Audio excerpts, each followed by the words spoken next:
Buonasera e ben ritrovati con l'informazione flash di New Sicilia, i principali titoli del pomeriggio. Apriamo dalla cronaca con una tragedia sul lavoro a Catania.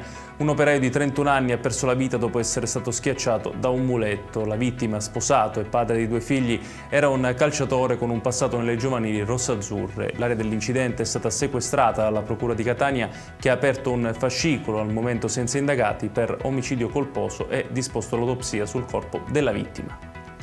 Passiamo alla politica. Dopo il voto amministrativo si apre una fase di riflessione nel centrodestra siciliano.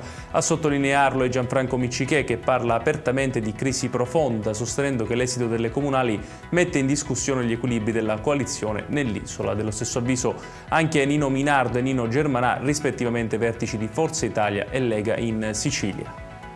Adesso il ponte sullo Stretto, con l'amministratore delegato della società Stretto di Messina, Pietro Ciucci, che a margine della presentazione della relazione del CIPES in Parlamento ha detto che entro l'estate arriverà l'approvazione del progetto. Ciucci ha poi ribadito che l'opera potrebbe essere pronta nel 2033.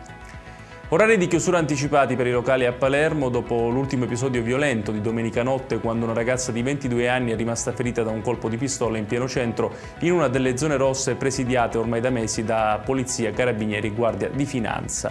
Questa è una delle decisioni prese nel corso del Comitato per l'Ordine e la Sicurezza, che si è tenuto oggi in prefettura.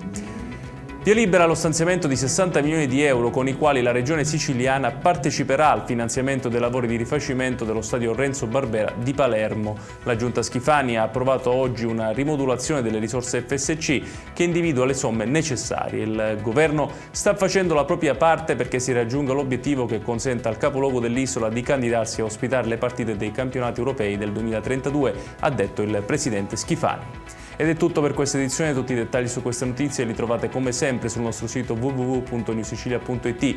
Grazie per averci seguito e buon proseguimento di serata.